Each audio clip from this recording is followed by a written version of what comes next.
नमस्कार, स्वागत है आपका हमारे इस YouTube चैनल पर। आज हम जो विषय उठाकर आपके सामने आए हैं ये बहुत इम्पोर्टेंट विषय है, न केवल छठी से और 12वीं तक बल्कि बहुत सारे एग्जाम में भी इस विषय से संबंधित प्रश्न पूछे जाते हैं। आज का हमारा विषय है पत्र के अंग और प्रकार, यानी पत्र कैसे लिखें। बहुत सारे बच्चे ऐसे हैं जिनको पत्र लिखना ही नहीं आता, जो पत्र में बहुत बड़ी बड़ी गलतियां करते हैं, छोटी छोटी गलतियां, छोटी छोटी मात्राओं की गलतियां और पत्र लेखन शैली में बहुत सारी गलतियां करते हैं। तो आज का ये जो वीडियो है इसको देखने के बाद आपको ये गलतियां नहीं करनी है। बहुत ध्यान से इस वीडियो को देखना है, पूरा का पूरा वीडियो देखना है ताकि आपकी समझ में आ जाए पत्र लिखते कैसे हैं। सबसे पहले मैं आपको पत्र के अंग या घटक बताता हूं कि पत्र के अंग या घटक कितने होते हैं। पत्र के अंग या घटक 6 हैं। आपको याद होगा कि यही 6 अंग या 6 घटक हमें कहानी और उपन्यास में भी देखने को मिलते हैं। उसी प्रकार से इसके भी 6 ही अंग हैं। कौन कौन से आइए देखते हैं। पहला है स्थान। स्थान यानी जो व्यक्ति पत्र लिख रहा है सबसे पहले वो अपना स्थान लिखेगा, वो कहां से पत्र लिख रहा है। दूसरा होता है तिथि। इसको थोड़ा सा ध्यान से देखना, तिथि को लिखते कैसे हैं। ये लिखने में भी गलतियां होती हैं, मात्राओं में गलतियां हो जाती हैं। इसको दिनांक लिखते हैं। एक चीज और मैं बीच में बताता चलूं आपको, जब हम दिनांक लिखते हैं तो ध्यान देना कि अनुस्वार या ये बिंदी जिसको आप अनुस्वार कहते हैं लगती कहां पर है। ये बहुत जरूरी चीज है। इसको कोई बीच में लगा देता है, कोई कै पे, कोई नै पे, पता नहीं कहां कहां लगाते रहते हैं आप लोग। तो ये आ का जो डंडा है या आ की जो मात्रा है इसके ऊपर ये अनुस्वार की बिंदी लगती है। तो सबसे पहले लिखेंगे स्थान, फिर लिखेंगे तिथि यानी दिनांक, तारीख जो है। और तारीख लिखने की एक खास शैली होती है, वो शैली में मैं आपको बता देता हूं साथ साथ में, फिर आगे बढ़ेंगे। कैसे लिखते हैं दिनांक, यहां देखना। सबसे पहले लिखेंगे तारीख, जैसे उदाहरण के लिए 5 तारीख लिखेंगे, तारीख। और तारीख लिखेंगे अंकों में। सबसे पहले जैसे मैंने लिख दिया 5। फिर लिखेंगे महीने का नाम, जैसे मई, और यहां अल्प विराम देंगे और फिर लिखेंगे साल, जैसे 2020 या जो भी साल हो वो। अब यहां विशेष चीज जो मैं बताने की कोशिश कर रहा हूं उसको आप समझें। दिनांक लिखते कैसे, इसकी शैली क्या है। पहले लिखेंगे तारीख, ये अंकों में होगी। फिर लिखेंगे महीने का नाम, ये शब्दों में होगा।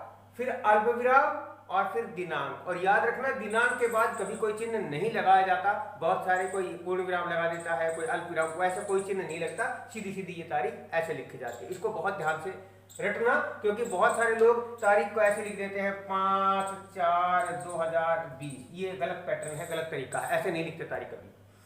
अगला है संबोधन। संबोधन का मतलब यह है कि हम सामने वाले को क्या कहकर पुकार रहे हैं।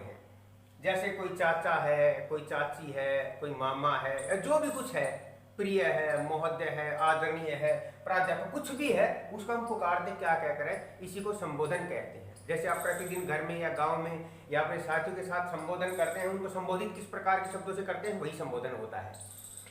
अगला है अभिवादन। अभिवादन का मतलब होता है आप क्या कहकर उनका स्वागत कर रहे हैं, जैसे राम राम, नमस्ते, चरण स्पर्श, ये सब अभिवादन।